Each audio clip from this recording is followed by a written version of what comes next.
중 2학년 친구들 반갑습니다. 우리 지난 시간에 학습활동 절반 정도를 끝냈고요. 오늘 남은 절반과 함께 지금까지 학습했던 한글의 창제 원리를 총정리하려고 합니다. 어쩌면 이 영상을 대면 수업 전에 모두 시청하고 오는 반 친구들도 있을 거고요. 학급별 시간표가 다르기 때문에 어쩌면 대면 수업 이후에 이 영상을 보게 되는 친구들도 있을 겁니다. 선생님들도 실시간이 확대되고 학급별 시간표가 운영되면서 많이 혼란스러워하고 계시고 그 중에서도 아이들에게 도움이 될 수 있도록 많은 방법들을 실험하고 계십니다. 선생님도 어제 줌으로 처음으로 종례 연습을 했었고요. 모든 반 선생님들이 고군분투하고 계시니까 여러분 귀찮게 왜 자꾸 하라는 게 많아 라고 하지 말고 이 힘든 시기일수록 같이 협조해서 인천 남중이 건강하게 학교생활 할 수 있었으면 좋겠습니다. 자, 이 화면 7번째 보고 계시죠? 그럼 이제 보지 않아도 머릿속으로 떠올릴 수 있어야 될 겁니다. 뭘 떠올릴 수 있어야 될까요? 선생님 가려볼까요? 네, 이 부분이죠. 학습 목표입니다. 우리 학습 목표, 한글의 창제 원리를 이해하는 부분이었고요. 한글의 창제 원리 하면 이제 세 가지가 머릿속에 떠올라야 합니다. 공부한 친구도 같이 대답해 주세요. 첫 번째, 우리 한글의 기본자는 어떤 원리에 의해서 사물의 모양을 본떠서 만든 상형의 원리, 그 중에 자음은 발음기간을, 모음은 천지인, 땅, 하늘, 사람의 모양을 본떠서 만들었다라고 했던 상형의 원리가 기본이었고요. 자음의 경우에는 이 기본자에다 소리가 거세짐에 따라 뭘 추가한다? 획을 추가했죠. 우리 그 원리를 가획의 원리라고 했습니다. 자, 모음의 경우에는 선생님 래퍼처럼 했던 거 기억나죠? 기본자 3개를 요리조리 합쳐서 합성의 원리에 의해서 11자를 만들었다고 정리했습니다. 그래서 자음자 17자, 모음자 11자, 그래서 총 훈민정음이 창제됐을 때는 몇 글자? 28자였다라고 얘기했습니다. 이 앞에 강의를 보고 질문방에 굉장히 훌륭한 질문을 남겨준 친구가 있습니다. 5반 친구였던 걸로 기억나는데요. 그 친구의 질문은 선생님, 우리 훈민정음에서 봤을 때는 모음이 11자였는데 지금은 더 많은 모음이 있지 않나요? 예를 들면 어떤 모음들이 있죠? 와 할 때 요것도 있고요. 워 할 때 요런 모음도 있죠? 그럼 이런 것들도 있지 않나요? 라고 질문을 해줬습니다. 아주 똑똑한 친구인데요. 자, 지금 우리가 공부했던 내용은 훈민정음 창제 당시의 문자였고요. 그 문자가 점점 발전하면서 다양한 자음과 모음들이 또 생겨나게 되죠. 그래서 그 친구의 질문이 아주 훌륭하다는 생각이 들었습니다. 지금 우리 학습하고 있는 내용은 훈민정음 창제 당시의 문자라는 거 잊지 마시고요. 그 이후에 없어지는 문자도 생기고 새롭게 추가되는 문자도 있잖아요. 그래서 오늘날 더 많은 문자들이 생겨난 겁니다. 아주 훌륭한 질문이었습니다. 자, 그러면 우리 앞에서 살펴봤던 학습활동에 이어서 남은 부분 살펴볼 건데요. 오늘부터 학습하는 이 학습활동의 내용은 한글에 대한 자랑이 많아요. 우리 같은 한국인으로서, 우리 한글을 사용하는 사람으로서 자부심을 같이 한번 느껴봤으면 좋겠습니다. 그럼 다음 문제 살펴보겠습니다. 여러분들 교과서 100쪽에 있는 목표학습입니다. 여러분들 이 상단에 선생님이 별표 쳐놓은 거 보이시죠? 지금 선생님 교과서를 앞에 놓고 있는데요. 선생님 교과서에도 선생님 스스로 별표를 쳐놨습니다. 왜 별표를 쳐놨는지 감이 오시나요? 아주 중요한 내용이고요. 고등학교 때도 반복적으로 나올 수 있는 부분이고요. 선생님 중요하다고 다시 한번 강조합니다. 별표 같이 쳤으면 좋겠습니다. 자, 문제를 보면요. 우리 한글과 영어 알파벳의 비교를 통해서 한글이 어떤 특징이 있고 어떤 장점이 있는지를 묻는 문제입니다. 여러분들 교과서 4파를 한번 봐주세요. 이 칠판에 있는 내용이 조금 흐리게 보일 수 있습니다. 자, 여러분들 교과서 4파에 있는 내용이고요. 지금 한글, 니은, 디귿, 티읕과 영어 알파벳 N, D, T가 나와 있죠. 자, 이 한글과 영어 알파벳 지금 총 6개의 문자가 있는데요. 이 6개의 문자가 발음 나는 위치 해보시면 됩니다. 외우려고 하지 마세요. 느, 드, 트. 우리 이거 훈민정음 할 때 혀 끝이 윗잇몸에 닿아서 나는 소리 그래서 우리 설음이라고 했던 거 기억나시죠? 느, 드, 트.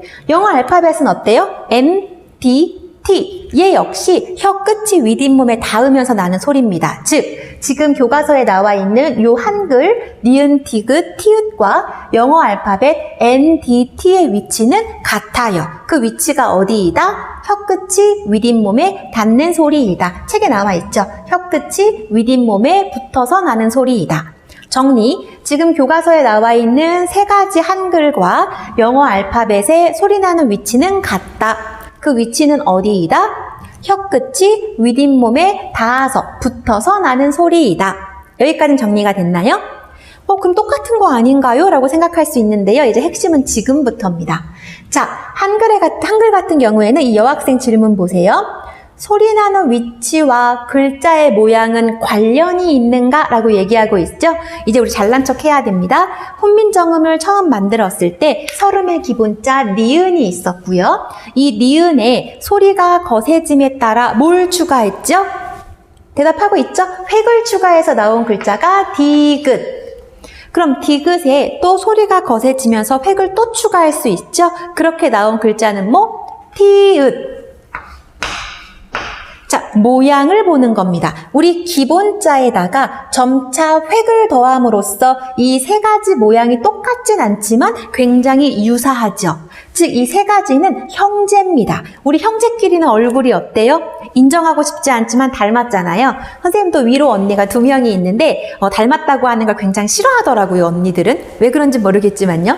그래서 지금 여기서 핵심은 소리나는 위치가 같은 글자들이 한글의 경우에는 그 모양도 유사하더라. 그러니까 당연히 공부하기가 쉽고 이해하기가 쉽겠죠. 왜? 성질이 같으니까 모양도 유사하다.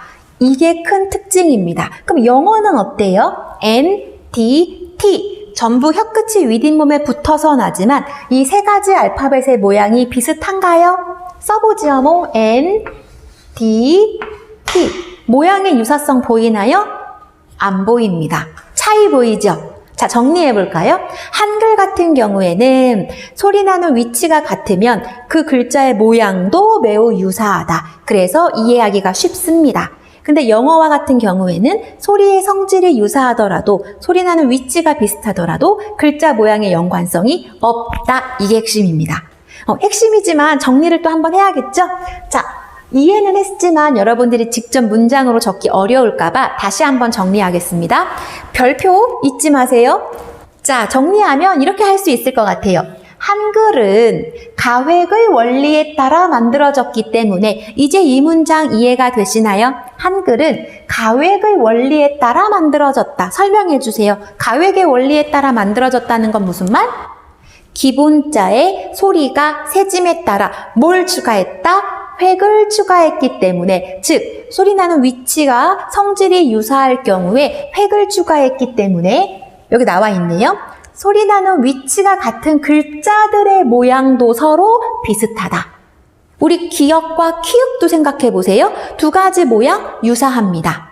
시옷, 지읒, 치읒도 획이 추가되면서 기본 모양이 유사하죠. 얘네들은 무슨 관계다? 형제 관계다. 그래서 이해하기가 쉽다. 그래서 가끔 여러분들 학교에 형제 같이 다니면 형제인지 모르는 선생님들도 너 형 있니? 너 동생 있니? 물어보시는 경우 있잖아요. 그거예요. 왜? 비슷하게 생겼으니까 이해하기가 쉬운 겁니다. 그런데 영어는 어때요? 영어 알파벳의 경우에는 모양의 관련성이 없습니다. 자, 우리 세종대왕 옛날에 이 문자를 만드실 때에도 소리가 나는 위치에 따라서 형제 글자를 만들었다라고 이해할 수 있겠죠. 다시 정리해 볼까요? 한글과 영어 알파벳의 차이. 자, 한글은 소리나는 위치가 같으면 모양도 유사하다. 그렇지만 영어 알파벳은 그렇지 않다. 그러면 우리 형제끼리는 서로 알아보기 쉽고 이해하기 쉽다 그랬습니다. 이렇게 체계적인 관련성이 있는 문자는 뭐? 한글. 어깨 한번 으쓱 하고 다음 문제 살펴보도록 하겠습니다. 이번에는 한글과 영어 글자 중에 한 글자의 발음을 통해서 한글이 갖는 특징을 살펴보도록 하겠습니다. 선생님이 강조하려고 빨간색으로 표시를 했는데 잘 안 보이는 것 같아요. 여러분들은 교과서 100쪽에 하단에 있는 문제를 봐주시면 됩니다. 자, 문제를 보겠습니다. 한글 아와 영어 알파벳 A 발음 비교를 통한 한글의 특성입니다. 감이 오시나요? 또 영어 알파벳과 비교를 통해서 한글이 어떤 특성이 있는지를 살펴볼 건데요. 먼저 한글 보겠습니다. 사과, 아기, 아버지. 선생님이 강조하고 있는 빨간색으로 표시한 모음 보이시나요? 전부 모음 뭐가 사용됐죠? 아가 사용됐습니다. 이 아의 발음, 사과, 아기, 아버지. 이 아라는 것은 소리값이 하나밖에 없지요? 뭘로만 발음된다? 아, 너무 당연한 얘기하니까 이걸 왜 얘기하는지 모르는 친구들이 있을 겁니다. 그리고 다시 정리해보면 우리 한글은요, 하나의 글자가 하나의 소리값으로만 발음이 됩니다. 사과, 아기, 아버지. 아가 사용된 것은 전부 아로 발음이 됩니다. 이제 영어를 볼게요. 그럼 이제 차이가 분명해질 거거든요. 그럼 한 가지 양해를 구하면 지금 형들이 등교하고 있잖아요. 영상 찍는 중간에 종이 칠 수 있어요. 그래도 선생님의 목소리에 집중하면서 종 쳤다고 닫으시면 안 됩니다. 선생님은 계속 진행하겠습니다. 이번에 영어 알파벳 A입니다. 우리 영어 발음 좀 굴려서 한번 해볼까요? 아이고, 종이 진짜로 쳤죠? 네, 끝났습니다. 단어 3개가 나와 있는데요. 애플, 사과를 뜻하는 애플. 이때 A는 뭘로 발음이 됐냐면 이때 A는 애로 발음이 됐고요. 이해되죠? 애플, 그쵸? 그 다음 베이비, 베이비. 이번에 A는 뭘로 발음이 났어요? A. 베이비 할 때 A로 발음이 됐고요. father, 이때는 뭘로 발음이 났어요? 아로 발음이 났죠? 자, 차이 보이나요? 한글의 아는 아라는 소리값 하나만 가진다. 즉, 무슨 관계냐면 1대1이에요. 그래서 우리는 헷갈릴 게 없습니다. 아가 어떨 때는 오로 나고 우로 나고 이런 일이 없어요. 우리는 하나의 문자가 하나의 소리값만 가지는데 영어 알파벳은 어때요? 하나의 문자가 L로도 날 때 있고 A로 날 때도 있고 R로 날 때도 있고 A는 또 어로 발음이 날 때도 있어요. 그러다 보니까 하나의 문자임에도 불구하고 소리값이 다양하다 보면 이해하기가 어려울 수 있죠. 이제 감이 오시나요? 한글의 또 다른 장점? 같이 정리해 보겠습니다. 선생님 칠판 잠깐 지우고요. 만약에 우리 서술형 문제가 있다면 선생님은 이런 문제를 서술형으로 변형해서 냈을 것 같아요. 근데 이번에 서술형이 없기 때문에 선생님이 객관식이나 다른 방법으로 문제를 변형할 수 있겠죠. 문제 유출이 아니고요. 선생님 별표도 쳐놨고요. 그 다음에 학습 활동을 최대한 활용한다고 얘기했습니다. 이렇게 말했음에도 불구하고 한 번도 들여다보지 않아서 저 국어 못해요 이런 친구들은 반성이 필요하겠죠. 자, 정리해 보겠습니다. 한글 아는 항상 뭐로만 발음된다? 아, 즉 하나의 글자는 하나의 소리값만 갖는다라는 걸 정리한 거죠. 그런데 영어 알파벳 A는 L로도 나고 A로도 나고 R로도 나고 어로도 나기도 해요. 그쵸? 자, 이렇게 여러 가지 소리로 난다. 또 종소리가 울리고 있습니다. 잠깐 기다릴게요.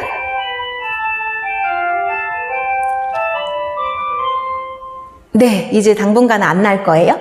자, 한글 아는 항상 아로 소리 나는데 영어 알파벳 A는 여러 가지 소리로 난다. 그럼 여러분들이 당연히 공부할 때에도 하나는 하나 이게 편하지 한 가지 문자가 여러 개로 발음이 나면 헷갈릴 수 있잖아요.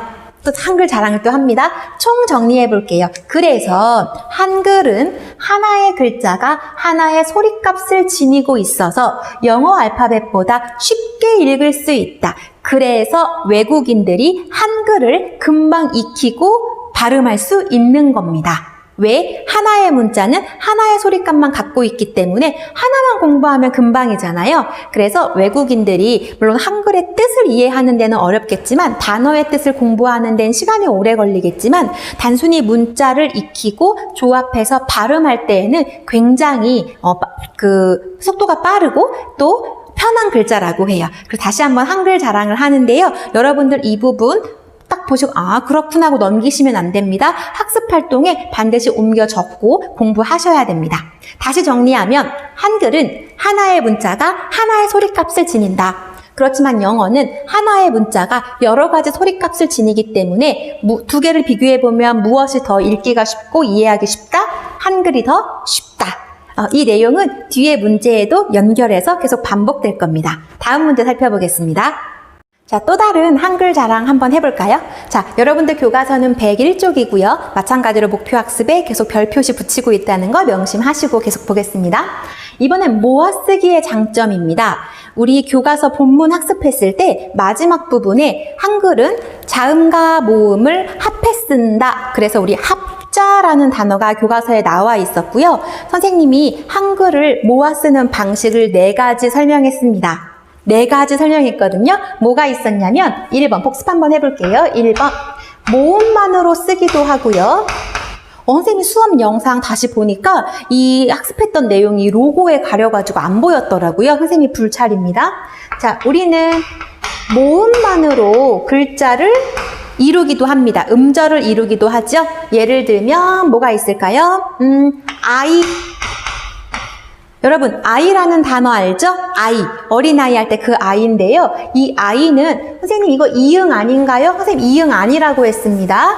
자, 이응이 맨 앞에 올 때에는 소리값이 없는, 수학으로 치면 공집합, 숫자로 치면 빵이라 그랬죠? 그래서 원래 아이라는 단어는요, 이렇게 되어 있는 거예요. 근데 앞에 비어 있으니까 너무 이상하잖아요. 그래서 소리값이 없는 형식적인 동그라미를 붙여준 겁니다. 이해되나요? 그래서 우리 한글은 이렇게 모음만으로 단어를 이루기도 하고요. 음절을 이루기도 하고요. 아이라는 것은 아, 이 두 덩어리죠. 이음절이 되겠네요.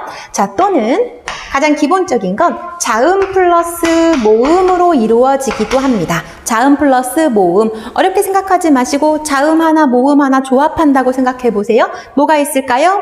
가, 너 집에 가 할 때 가. 그쵸? 그 다음에 너 할 때 너. 이런 것들 자음과 모음의 조합이네요.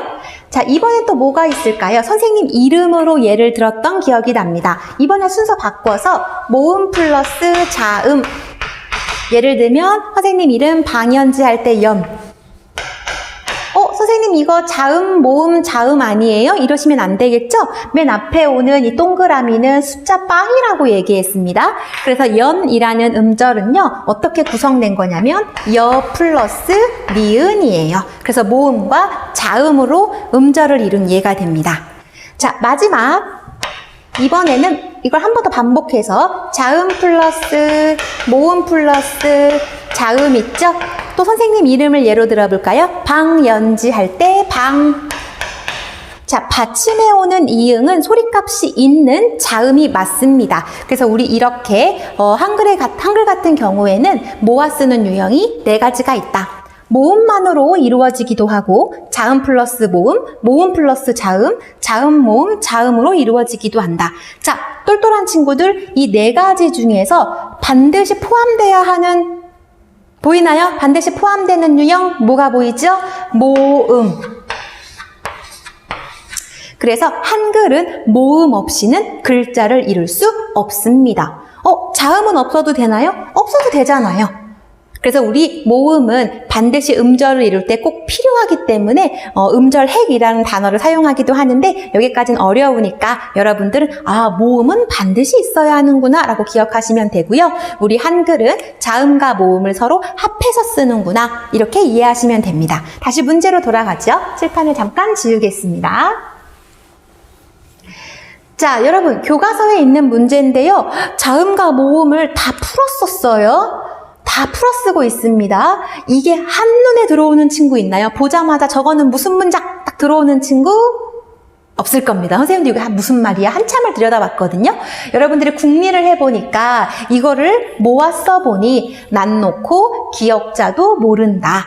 자, 낫이 이렇게 생겼잖아요. 선생님 또 그림을 잘 못 그리지만 낫을 놓고 기억자도 모른다. 그만큼 어리석다라는 의미를 나타내고 있는 건데요. 이런 말 들으면 안 되겠죠? 자, 여러분들 비교해보세요. 두 개는 똑같은 문장을 쓴 거고요. 위에 거는 풀어 썼습니다. 밑에는 우리의 한글을 지금 사용하는 방식처럼 모았었죠. 자, 두 개를 비교했을 때 훨씬 읽기 쉽고 이해하기 쉬운 건 어떤 방식? 그렇죠. 당연히 모아쓴 방식입니다. 그래서 정리해보면 모아쓰기의 장점, 방금 선생님이 얘기했죠? 모아쓰기의 장점은 모았으면 읽기 편하고 의미도 쉽게 파악할 수 있다. 너무 쉽죠? 이런 내용? 어렵게 생각하지 마시고요. 전부 여러분들 머릿속에 있습니다. 우리 한글이 모아쓰기를 하는 이유? 읽기 쉽고 의미를 이해하기도 쉬우니까. 한글 자랑 다시 한번 하고요. 다음 문제 살펴보도록 하죠.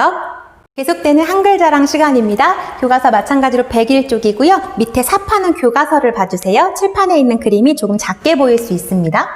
이번에는요, 알파벳과 비교하는 게 아니고요. 우리 한글과 중국어의 컴퓨터 입력 방식을 통해서 한글의 특성 또는 장점, 자랑거리를 찾는 문제입니다. 자, 여러분들 교과서 봐주세요. 한글입니다. 나는 한국인입니다. 나는 한국인입니다. 이걸 중국어로 바꾸고 싶어요. 혹시 이 강의를 듣는 친구 중에 중국말 할 줄 아는 멋진 친구 있을 수 있는데요. 선생님이 중국에 있는 한국 학교에 2년 정도 근무했던 적이 있습니다. 칭다오 들어보셨나요? 양꼬치엔 칭다오만 많이 나왔잖아요. 그 칭다오에 있는 한국 학교에서 고1과 고3 지도를 했던 경험이 있는데요. 그렇다고 중국어를 할 수 있는 건 아닙니다. 한국 학생들이랑 선생님도 한국어 썼거든요.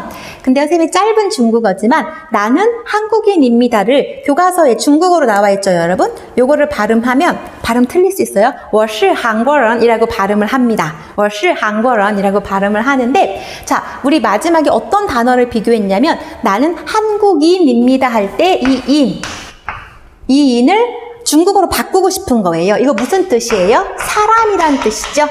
그래서 여러분도 이 한자 쓸 수 있죠. 사람인입니다.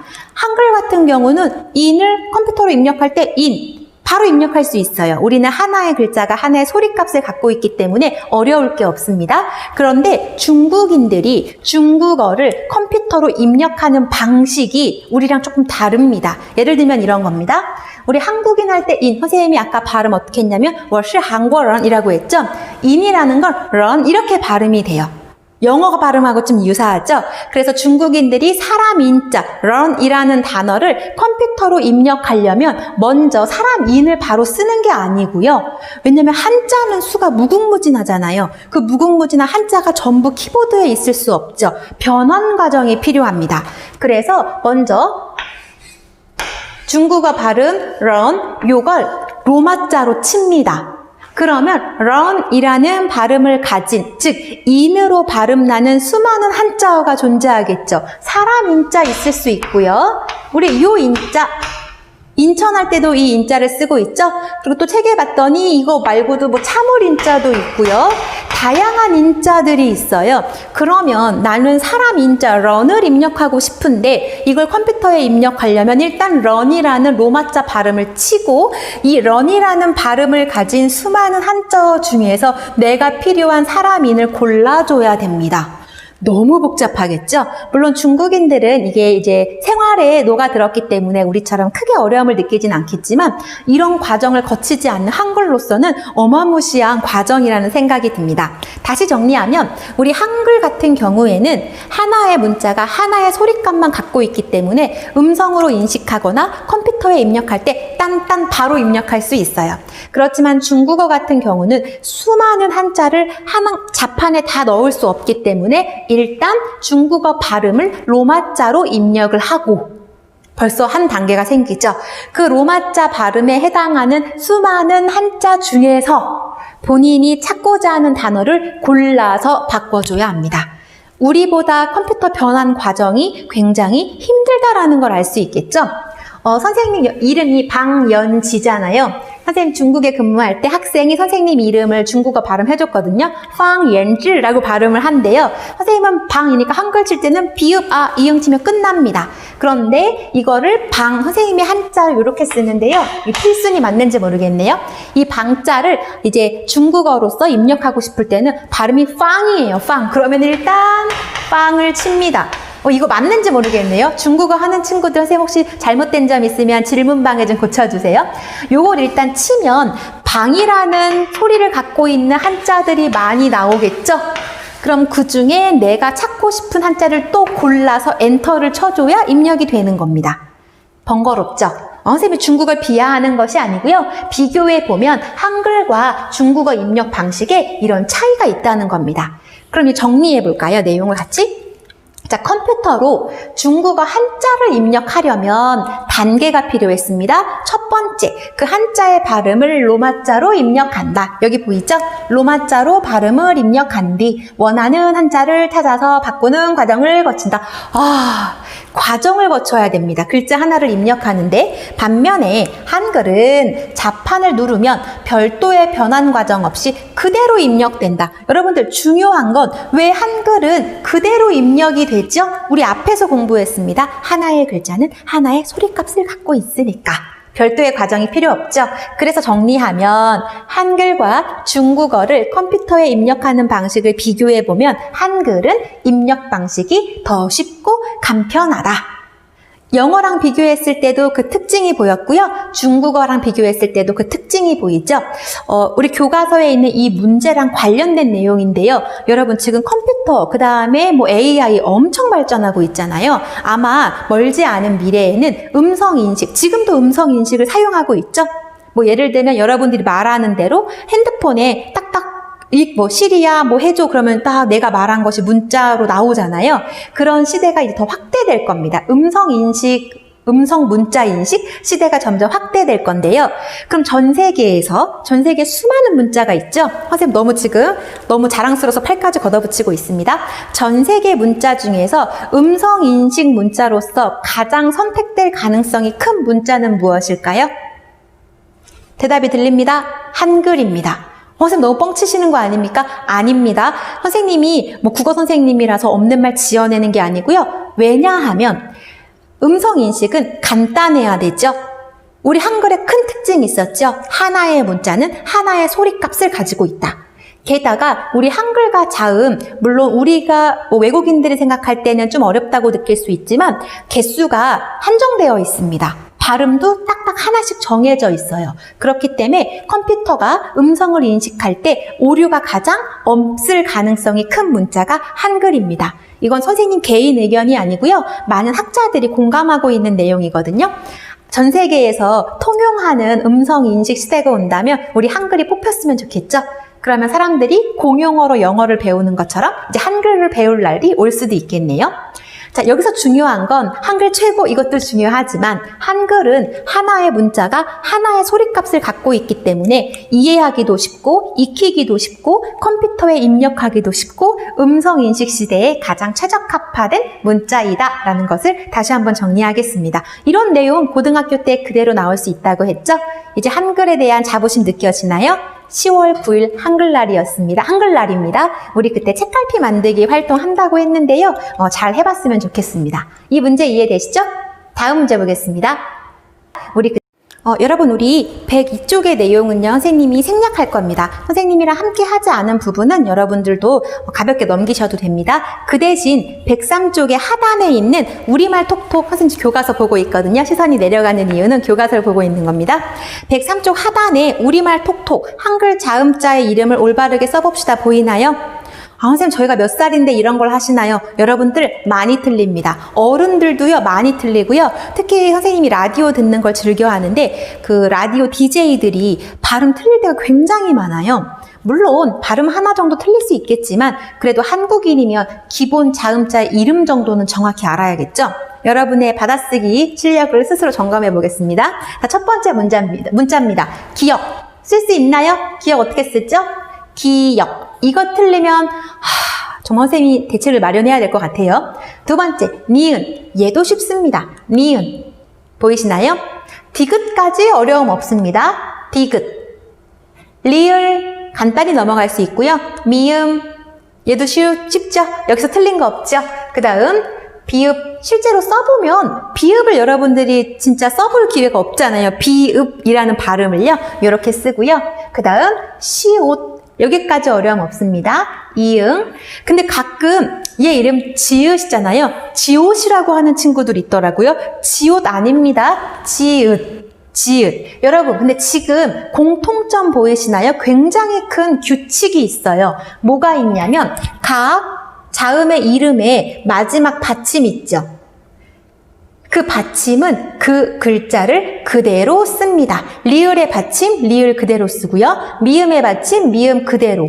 그쵸? 비읍의 받침, 비읍 왔고요. 시옷의 받침으로 오고요. 이응, 아래 받침. 지읒 또 그대로 받침으로 옵니다. 소름. 물론 알고 있었겠지만 선생님은 이것만 봐도 참 체계적이고 과학적이다라는 생각을 하거든요.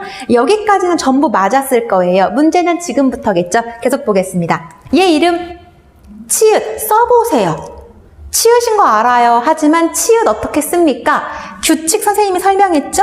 그 자음이 그대로 받침으로 온다 그랬어요. 그럼 얘도 그대로 받침으로 가면 됩니다. 그럼 어떻게 쓸 수 있을까요? 치읓. 받침, 시옷이나 지읒이 아니고요. 뭐가 온다? 그대로 온다. 치읓. 틀린 사람 있을 수 있습니다. 그럼 반드시 익혀두셔야 돼요. 그 다음, 예. 선생님이 가획자 설명할 때 반복했었거든요. 선생님 이거 비슷하게 생겼으니까 얘 이름 키역 아닙니까? 아닙니다. 얘 이름 뭐라고 했냐면 키윽. 받침 어떻게 써요? 겁먹지 마세요. 얘 그대로 받침으로 간다 그랬죠? 그럼 얘 이름 어떻게 쓸까요? 아이고, 오타가 있네요. 치명적인 오타인데요. 이거 한번 수정해 볼게요. 비읍이 아니고요. 자, 얘 이름 뭐라고 쓴다? 키윽 이렇게 쓰죠? 선생님 이상하게 생겼어요. 왜냐면 우리가 이런 글자를 써볼 기회가 별로 없어요. 키윽 이런 거 별로 안 쓰잖아요. 그렇지만 이 아이의 이름은, 이 친구의 이름은 키윽, 그 글자가 받침에 그대로 온다라고 얘기했습니다. 키윽이라는 거 잊지 마시고요. 그럼 얘는요? 선생님 얘는 디귿과 형제잖아요. 그럼 얘 이름 티귿 아닌가요? 티귿이라고 말하는 사람들이 어른들을 포함해서 아마 절반쯤 될 거예요. 근데 얘 이름 티귿이 아니고요. 이름 나와라 티읒입니다. 받침은 그대로 온다 그랬죠?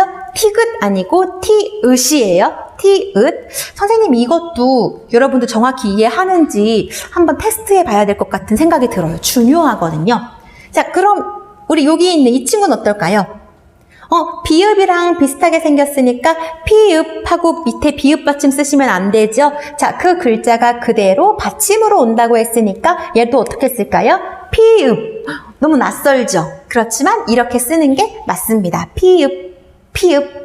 그럼 마지막, 여러분들 이 친구 진짜 라디오에서 DJ들이 발음 틀려요. 희응. 선생님 희응 너무 싫어요. 얘 이름 희응 아니고요. 얘가 그대로 와야겠죠? 그럼 표기는 어떻게 하고? 이렇게 하고요. 읽을 때는 희읒이라고 읽습니다. 선생님 희응 아니고요. 희읒입니다. 하나씩 같이 살펴볼게요. 약간 한글나라 그런 느낌이 들죠? 자, 기역, 니은, 디귿, 리을, 미음. 아설순치유 배웠던 것도 좀 떠올리면서요. 비읍, 시옷, 이응, 지읒, 치읒, 받침. 그 다음 키읔, 티읒, 피읒, 히읒. 이렇게 해서 우리 자음의 이름자도 한번 체크해 봤습니다. 여러분들 이거 너무 당연하다고 다 안다고 생각했겠지만 어른들도 많이 틀린다 그랬죠? 우리 한글의 이름은 정확히 알아뒀으면 좋겠습니다. 자, 이제 거의 마지막입니다. 선생님 화면 바꾸고요. 칠판 좀 지울게요. 이 영상을 글쎄요, 추석 끝나고 우리가 대면하고 나서 봤을 때 이 타이밍이 맞을지 모르겠지만 지금 오늘은 금요일이거든요. 오늘이 25일 금요일 아침이에요. 선생님 먼저 추석 인사 보내겠습니다. 모두 건강한 추석 보내고 학교에서 만나는데요. 제발 학교에 와서 엎드려 있으려고 하지 마세요. 여러분들 인생이라고 했죠? 10년 뒤에도 어디선가 엎드려 있을 겁니까? 안 되겠죠. 열심히 공부를 하고 있든 사회생활을 하고 있든 가정을 이루었든 뭔가 의욕적으로 살아야겠죠. 그냥 와서 이렇게 시름시름 앓는 것처럼 안 앉아 있었으면 좋겠습니다. 선생님 간절합니다. 자, 준비물 선생님이 공지했습니다. 2학기잖아요. 당연히 2학기 국어 교과서 반드시 갖고 오시는데 1단원과 2단원의 소단원 1까지 국동 선생님과 선생님을 통해서 학습이 끝났습니다. 그럼 학습 활동이 반드시 채워져 있어야겠죠? 선생님 이거 확인할 예정입니다. 학습 활동 오늘 같이 했던 거 반드시 꼼꼼하게 강의 다시 들으면서 답 스스로 풀고 맞춰보셔야 됩니다. 그 다음 우리 10월 9일 한글날을 맞아서 그 책갈피 만들기 활동 한다고 했잖아요. 그런 거 왜 해요? 하지 말자 그랬죠? 뭐라도 열심히 해야 그것들이 모여서 인생이 된다고 했습니다. 그러니까 반드시 1학기에 개인적으로 받은 색연필이랑 사인펜 준비해 주세요. 선생님 학교 다닐 땐 이런 거 주는 거 없었는데 요즘 학교는 점점 좋아지고 있는 것 같습니다. 자, 그 다음 마지막 선생님이 좋아하는 시간인데요. 좀 감동받은 것이 4반의 어떤 친구가 질문방에 글을 남겨줬는데요. 오늘의 한 문장 이 타임이 좋았다고 하더라고요. 선생님 그 친구한테 굉장히 고맙게 생각합니다. 100명이 넘는 친구 중에 단 한 명이라도 선생님이 이렇게 전달하는 의미를 가슴으로 느껴준 친구가 있다면 선생님 보람 느낄 수 있겠죠? 끄지 마시고 같이 봐주세요. 오늘의 한 문장입니다. 슬럼프가 오는 건 자기 인생에 최선을 다한 것. 노력하지 않으면 지칠 일도 없겠죠. 그러니까 뭔가 내가 슬럼프가 왔다라는 건 그 분야에서 최선을 다했다라는 뜻이고요. 선생님도 인생이 한 매년 2번 정도 걸어야겠다라는 시기가 오거든요. 스트레스가 많이 쌓였을 때 선생님은 주로 걷기 여행을 갑니다. 하루에 한 16km 정도를 혼자 좋은 경치를 보면서 걷는데요. 여러분들도 게임만으로 여러분들의 욕구를 해결하려고 하지 마시고요. 여러분들 몸 해치지 않으면서 정신건강에 좋은 여러분들의 슬럼프를 극복할 수 있는 방법을 찾았으면 좋겠습니다. 우리 자기 인생에 최선을 다해서 한 번씩 긍정적인 슬럼프 겪어보고 이겨내보는 건 어떨까요? 오늘도 같이 공부해주신 여러분들께 감사드리고요. 남은 강의도 열심히 들었으면 좋겠습니다. 감사합니다.